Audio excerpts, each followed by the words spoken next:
Hello guys, welcome back to my channel. வீடியோக்குள்ளே போகிறதுக்கு முன்னாடி மறக்காம இந்த வீடியோக்கு ஒரு லைக்கை போட்டுருங்க.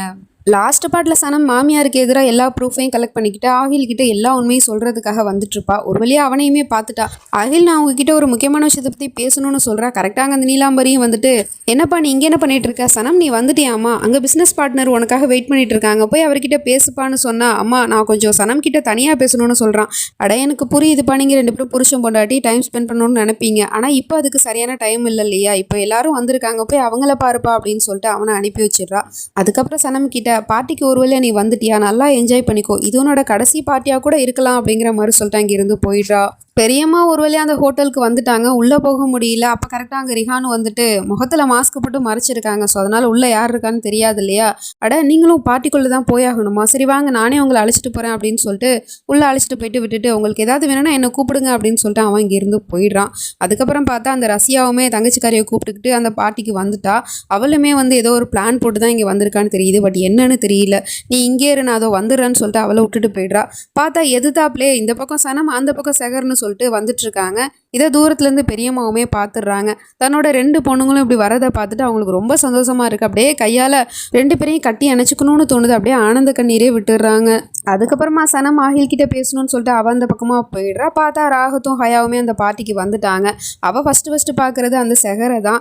அவள் சனம்னு நினச்சிக்கிட்டு, நான் இதோ வந்துட்டேன் அப்படின்னு சொல்லிட்டு கைஜாட காட்டினா, அவன் என்னடானா யாரை பார்த்து இவ பேசிகிட்டு இருக்காங்கிற மாதிரி ரியாக்ஷன் கொடுத்துட்டு அங்கே இருந்து போயிடுறா. இவன் என்ன நினச்சிக்கிட்டானா, ஒருவேளை பைசா நான் டைவர்ஸ் பண்ண விஷயம் சனம்க்கு தெரிஞ்சிருச்சு, அதனால தான் என் மேலே கோவமா இருக்காளா அப்படின்னு ராகத் கிட்ட கேட்டா, நம்ம என்னன்னு பேசி புரிய வைக்கலாம் வா அப்படின்னு சொல்லிட்டு கூட்டிகிட்டு போயிட்டு இருக்கான். ஆயில தேடிட்டு நிற்கிற சனமோட கை யாரோ பிடிக்கிற மாதிரி இருக்குது. பார்த்தா அது பெரியம்மா தான். அவங்களோட கையில் அடிவரப்பட்டிருக்கு இல்லையா, ரத்தம் ஊற்றிட்டுருக்கு. அட, உங்கள் கையில் ரத்தம் வந்துட்டுருக்கு, யார் கூட நீங்கள் வந்தீங்க, அவங்க ரிலேட்டிவ் யாராவது இருக்காங்களா அப்படின்னு கேட்டால், அதோ அந்த பக்கம் அப்படின்னு சொல்லிட்டு அவங்க செகரை கை காமிச்சிட்டு இருக்காங்க. ஆனால் இவ கண்ணுக்கு அங்கே யாருமே நிற்கிற மாதிரி தெரியல. சரி இருங்க, நான் போயிட்டு ஃபர்ஸ்ட் எய்ட் பாக்ஸ் எடுத்துகிட்டு வரேன் அப்படின்னு சொல்லிட்டு அவங்க இருந்து போயிடுறா. அடுத்த செகண்டே பார்த்தா அந்த இடத்துக்கு ஹயா வந்துடுறா. அவளை பார்த்துட்டுமே இவங்க கையை காமிச்சிட்டு இருக்காங்க. இவளும் அந்த காயத்தை பார்த்துட்டு, அட உங்களுக்கு அடிபட்டுருக்கு, என்னாச்சு, உங்க கூட யாராவது வந்திருக்காங்களான்னு கேட்டா, அவங்க முகத்தை மூடி இருக்கிறதுனால யார் என்னங்கிறதுலாம் இவளுக்கு தெரியல. கையை காட்டி ஏதோ சொல்ல ட்ரை பண்ணிட்டு இருக்காங்க. ஒருவேளை இவங்களுக்கு தண்ணி தாகம் எடுக்குதோ, இருங்க நான் போயிட்டு உங்களுக்கு தண்ணி எடுத்துட்டு வரேன் அப்படின்னு சொல்லிட்டு அவன் இங்க இருந்து போயிடுறா. இங்க பாருமா ஹயா அப்படின்னு சொல்லிட்டு கூப்பிட போனவங்க டக்குன்னு அப்படியே குப்புற விழுந்துடுறாங்க. அதுல அவங்களோட மாஸ்க்குமே கலண்டு விழுந்துருது. அப்படி விழுந்திருக்க அவங்கள யாரோ ஒரு ஆள் தூக்கி விடுற மாதிரி தெரியுது. வேற யாரும் இல்லை, அது நம்ம செகர் தான். அவளை அப்படியே கண் கலங்கி பார்த்துட்டு இருக்காங்க. ஏன்னா பல வருஷம் கழிச்சு தன்னோட ரெண்டாவது பொண்ணையுமே பார்த்துட்டு இருக்காங்க. ஆனால் அவளுக்கு இவங்க யார் என்னங்கிற எந்த ஒரு அடையாளமே தெரியல. நீங்கள் யாரையாவது தேடுறீங்களா, இருங்க நான் உங்களுக்கு உங்கள் மாஸ்க்கை போட்டு விடுறேன் அப்படின்னு சொல்லிட்டு மாஸ்கையுமே கட்டி விட்டுட்டு ஏதோ சொல்ல ட்ரை பண்ணுறாங்க. பட் அது அவளுக்கு புரியலை. ஒருவேளை அவங்களுக்கு தாகமாக இருக்கா, தண்ணி வேணுமான்னு கேட்டால் தண்ணியும் கொடுத்துட்ருக்கா. ஆனால் அவங்களால தான் கை சரியாக வேலை செய்யாது இல்லையா, அதை புரிஞ்சுக்கிட்டு, ஓ அப்போ உங்களால் குடிக்க முடியாது, இருங்க நானே உங்களுக்கு தண்ணி கொடுக்குறேன் அப்படின்னு சொல்லிட்டு தண்ணியை கொடுத்துட்ருக்கா. அதே சமயம் ஹயாவுமே அந்த பக்கமாக தான் தண்ணி எடுத்துகிட்டு வந்துட்டுருக்கா அவங்களுக்காக. சனமே அவங்களுக்காக ஃபர்ஸ்ட் எய்ட் கிட்ட எடுத்துகிட்டு வந்துட்டுருக்கா. ரெண்டு பேருமே அந்த பக்கமாக தான் வந்துட்டுருக்காங்க. அப்போ திடீர்னு சனம் ஆகில் நிற்கிறத பார்த்துடுறா. அவங்ககிட்ட எப்படியாவது உண்மையை சொல்லி ஆகணும் இல்லையா, அதுதான் முக்கியம் அப்படிங்கிற மாதிரி யோசிச்சுட்டு இருக்கும் போது அங்கே ஹயாவுமே அவளை பார்த்துட்டு, நீ நல்லா இருக்கியா சனம்னு சொல்லிட்டு அவகிட்ட அப்படியே பேச போனா, இங்கே பாரு ஹயா, நான் அவங்ககிட்ட அப்புறமா பேசுகிறேன், ஆகில் கிட்ட நான் ஒரு முக்கியமான விஷயத்தை பற்றி பேசணும், நீ இந்த ஃபர்ஸ்ட் எய்ட் பாக்ஸ், அதோ அங்கே ஒருத்தவங்க உட்காந்துருக்காங்க, அவங்க கையில் அடிபட்டுருக்கு, அவங்களுக்கு நீ பேண்டேஜ் போட்டு விடுற அப்படிங்கிற மாதிரி கொடுத்துட்டு அங்கே இருந்து போயிடுறா. அதுக்கப்புறம் ஹயா அந்த இடத்துக்கு வர்றதுக்குள்ளே இவளும் அவங்க முகத்தில் இருக்கிற மாஸ்க்கை மூடிட்டு, சரி நான் கிளம்புறேன்னு சொல்லிட்டு அங்கேருந்து கிளம்ப போனால் டக்குன்னு அந்த ஹயாவும் அங்கே வந்துடுறா. நீ தான் இவங்க கூட வந்திருக்கியா, எதுக்காக அவங்கள தனியாக விட்டுட்டு போனா, அவங்க எவ்வளோ பயந்து போயிட்டாங்க தெரியுமா, இவங்க கூடவே இரு அப்படின்னு சொல்லிட்டு அவள் இங்கேருந்து போயிடுறா. இவளுக்கு ஒன்றுமே புரியல. ஏன்னா இப்போ தானே நான் சனமாக பார்த்தேன், அதுக்குள்ளே ட்ரெஸ்ஸை மாற்றிட்டு இப்படி, ஏன்னா இப்போ தானே நான் சனம் பார்த்தேன், அதுக்குள்ளே ட்ரெஸ்ஸை மாற்றிட்டு இப்படி பேசிட்டு போகிறாளே அப்படிங்கிற மாதிரி யோசிச்சுட்டு இருந்தா. இவங்களும் மனசுக்குள்ளே, நான் எப்படி சொல்லி புரிய வைப்பேன் ஹயா, இவ சனம் இல்லை செகர், என்னோட 3 பொண்ணுங்களுமே என் பக்கத்தில் எனக்கு இருக்கிறாங்க, ஆனால் நான் அவங்கக்கிட்ட என்னால் எதுவுமே சொல்ல முடியலையே அப்படிங்கிற மாதிரி அழுதுட்ருக்காங்க. அந்த பக்கம் ஹயாவோ குழப்பத்தில் இருக்கா, எப்படி ட்ரெஸ் சேஞ்ச் பண்ணிட்டு வந்தா அப்படிங்கிற மாதிரி. அப்போ சனமே ஆகில மிஸ் பண்ணிட்டா போல் அவனை தேடிட்டு இருக்கா. இவ உடனே சனமாக பார்த்துட்டு, என்ன நீ அதுக்குள்ளே ட்ரெஸ் சேஞ்ச் பண்ணிட்டியா, எப்படி உன்னால் முடிஞ்சு அப்படிங்கிற மாதிரி கேட்டா, அவள் அதெல்லாம் காதில் வாங்கவே இல்லை. இங்கே பாரு ஹயா, நான் ஆகில் கிட்ட ஒரு முக்கியமான விஷயத்தை பற்றி பேசணும், அது ரொம்ப இம்பார்ட்டண்டான விஷயம், அதனால நீ ஆகில கூட்டிட்டு காரிடோர் கிட்ட வந்துரு, நான் அங்கே வெயிட் பண்ணுறேன் அப்படிங்கிற மாதிரி சொல்லிட்டு அவள் பாட்டிக்கே போயிட்டு இருக்கா. இவளும் காரிடோர் கிட்ட வந்துட்டு, இன்னைக்கு ஆகில் கிட்ட எல்லா உண்மையும் நான் சொல்லி ஆகணும், ஐ ஹோப் என்ன அவர் முழுசாக நம்புவார், ஏன்னா என்கிட்ட தான் ப்ரூஃப் இருக்கே அப்படிங்கிற மாதிரி சொல்லிட்டு வெயிட் பண்ணிட்டு இருக்கா. அதே சமயம் ஹயாவுமே ஆகில தனியாக கூப்பிட்டு, சனம் உங்களை பார்க்கணுமா, அங்கே காரிடோர் கிட்ட வெயிட் பண்ணிட்டு இருக்கா, வாங்க போகலாம் அப்படின்னு சொல்லிட்டு அழைச்சிட்டு போயிட்டு இருக்கா. அப்போ இவனுமே மனசுக்குள்ள அம்மா சொன்ன எல்லா விஷயத்தையும் யோசிச்சு பார்த்துட்டு தான் வந்துட்டு இருக்கான். அவள் சொல்லியிருப்பா, நீ பணக்காரன்பா, உனக்கு இன்னைக்கு இவளை பிடிக்கலாம், நாளைக்கே அவள் போர் அடிச்சிடலாம், அடுத்த நாள் வேற ஒரு பொண்ணு பிடிக்கும், அதை நீ காதல்னு நினச்சி தப்பாக நினச்சிக்காதங்கிற மாதிரிலாம் பேசியிருப்பா. ஸோ அது எல்லாத்தையும் நினச்சி பார்த்துட்டு, இல்லைம்மா கண்டிப்பாக நான் சனம் அந்த மாதிரி நினைக்கல, சனமை நான் உண்மையிலே காதலிக்கிறேன், அவகிட்ட நான் என்னோட காதலை பற்றி சொல்லியே ஆகணும் அப்படிங்கிற மாதிரி யோசிச்சே தான் இங்கிருந்து போயிட்டே இருக்கான். அதுக்குள்ளே இவளும் அந்த கவரில் இருக்கிற எவிடன்ஸை இன்னொரு தடவை பார்ப்போன்னு சொல்லிட்டு செக் பண்ண கையை உள்ள விட்டா அதில் வெறும் எம்டி கவர் தான் இருக்குது. காணோம், எங்கே போச்சு அப்படின்னு சொல்லிட்டு யோசிச்சு பார்த்தா இவன் அந்த காரில் வந்துட்டு இருக்கும் போது டிரைவர் கல்லில் விட்டு ஏற்றுனான் இல்லையா, அப்போ தான் அந்த எவிடன்ஸ் கவருமே கீழே விழுந்திருக்கும்.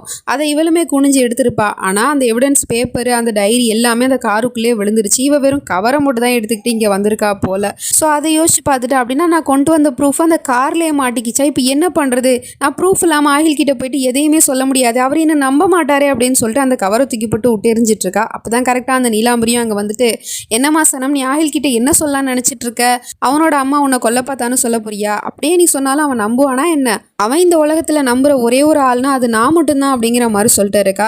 ஆமாம் கண்டிப்பாக அவர் என்ன நம்ப மாட்டார்னா, ஆனால் நான் எவிடன்ஸோட ப்ரூவ் பண்ணி ஒரு உண்மையை நான் நிரூபிச்சிட்டேன்னா அவர் கண்டிப்பாக நம்பித்தானே ஆகணும் அப்படிங்கிற மாதிரி சொல்லிட்டு இருக்கா. இவளுக்கும் ஒன்றும் புரியல, எதை பற்றி பேசுகிறா அப்படிங்கிற மாதிரி யோசிச்சுட்டு இருந்தா, எனக்கு தெரியும் ஆகிலோட அப்பாவை கொன்னது ஆகில் கிடையாது, ஆனால் ஆகில் தான் அந்த கொலையை பண்ணதாக நீங்கள் அவரை நம்ப வச்சுருக்கீங்க, அதனால தான் அவர் இத்தனை வருஷமாக கில்ட்டி ஃபீலிங்கில் இருந்தார், ஏன்னா அவர் பண்ண கொலையை ஏற்றுக்கிட்டு தன்னோட அம்மா ஜெயிலுக்கு போன ஒரே காரணத்துக்காக. ஆனால் எனக்கு இப்போ ஒரு விஷயம் தெளிவாக புரிஞ்சு போச்சு, நீங்கள் சொத்துக்காக என்ன வேணால் பண்ண நினைக்கிறீங்க அப்படின்னா கண்டிப்பாக அந்த கொலையை பண்ணதே நீங்கள் தான் உங்களோட புருஷனை கொண்டு இருக்கணும் அப்படிங்கிற மாதிரி சொல்லிட்டு கரெக்டாக சொல்லிடுறா.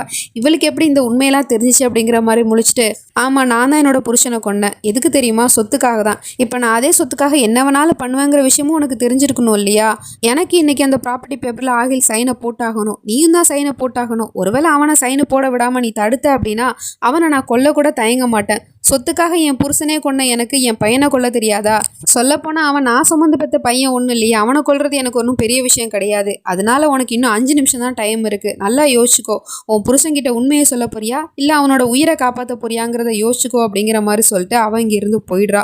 இவளுக்கா என்ன பண்ணுறதுனே தெரியல, இவ்வளோ கொடூரமான ஒரு பொம்பளையா இருக்காளே, இவளை போயிட்டு ஆகில் நல்லவனு நம்பிட்டு இருக்காரே அப்படிங்கிற மாதிரி யோசிச்சுட்டு இருக்கா. ஹயாவும் ஆகில கூட்டிக்கிட்டு வந்துட்டு இருக்கும் போது எதிர்த்தாப்புல அந்த நீலாம்பரியும் வந்துட்டு, வாப்பா உங்ககிட்ட ஒரு முக்கியமான விஷயத்தை பற்றி பேசணும் அப்படின்னு சொல்லிட்டு கூட்டிகிட்டு போகிறா. ஆனால் நான் உங்ககிட்ட அப்புறமா பேசுகிறேம்மா, சனம் கிட்ட நான் பேசணும்னு சொன்னால், இங்கே பாருப்பா நான் ஒரு அனௌன்ஸ்மெண்ட் பண்ணணும், அதுக்காக தான் உன்னை நான் கூப்பிடுறேன், வா எல்லாரும் வெயிட் பண்ணுறாங்க அப்படின்னு சொல்லிட்டு அவனை அழைச்சிட்டு போயிடுறா. ஸ்டேஜில் அழைச்சிட்டு போயிட்டு அவனை நிற்க வச்சுட்டு இவன் மைக்கில் நின்று பேசிகிட்டு இருக்கா.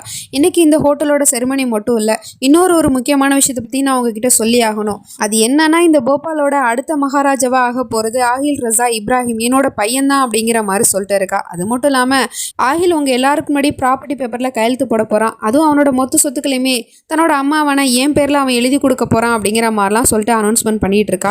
இவனுக்கா ஒன்றுமே புரியல. டக்குன்னு அம்மா கிட்டேருந்து மைக்கு பிடிங்கிட்டு, என்னம்மா பேசிட்டு இருக்கீங்க, எதுக்காக நீங்கள் இதெல்லாம் அனௌன்ஸ்மெண்ட் பண்ணீங்க, என்கிட்ட ஒரு வார்த்தை கேட்டிருக்கலாம்லன்னு சொன்னால், நான் உனக்கு சர்ப்ரைஸ் பண்ணலான்னு பார்த்தேன்ப்பா, அதனால தான் நான் இதை பற்றி சொல்லணும்னு சொல்கிறா. சரிம்மா இதை பற்றி சனம் கிட்ட பேசுனீங்களா, அவள் இதுக்கு ஒத்துக்கிட்டாளான்னு கேட்டா, ஆமாம் அவளும் தான் ஒத்துக்கிட்டா, அதோ பாரு அங்கே வந்துட்டுருக்கா பாரு அப்படின்னு சொன்னதும் அவளுமே அந்த பக்கமாக வந்துட்டுருக்கா. என்ன பண்ணுறது எது பண்ணுறதுன்னு தெரியாமல் முழிச்சிக்கிட்டே தான் வந்துட்டுருக்கா. ஏன்னா ஒரு பக்கம் மொத்த சொத்துக்களையுமே பிடுங்கிட்டு புருஷங்காரனா அந்த நீலாம்பரி ஏமாத்த பார்க்குறா. அப்படி ஒருவேளை அவளுக்கு அந்த சொத்து கிடைக்கலனா கண்டிப்பாக ஆகில கொன்னுடுவன் வேற மிரட்டி இருக்காளே அப்படிங்கிற மாதிரி சொல்லிட்டு ஸ்டேஜுக்கு வந்து நின்றுட்டுருக்கா. அப்படியே மேலே பார்த்தா ஆகில கொள்றதுக்காக ஒருத்தவனை ரெடி பண்ணியிருப்பா போல, அவனுமே ஆகில எய்ம் பண்ணிக்கிட்டே இருக்கான். ஒருவேளை நம்ம சனம் கையெழுத்து போடலை அப்படின்னா ஆகில அடுத்த நிமிஷமே கொண்டுடுவா போல. ஸோ அதனால வேற வழியே இல்லை, கையெழுத்து போட்டு தான் ஆகணும். என்ன பண்ண போறான்னு தெரியல நம்ம சனம், வெயிட் பண்ணி தான் பார்க்கணும். நெக்ஸ்ட் நினச்சி நம்ம அடுத்த பாட்டில் பார்த்து தெரிஞ்சுப்போம். அது வரைக்கும் பை ஃப்ரெண்ட்ஸ்.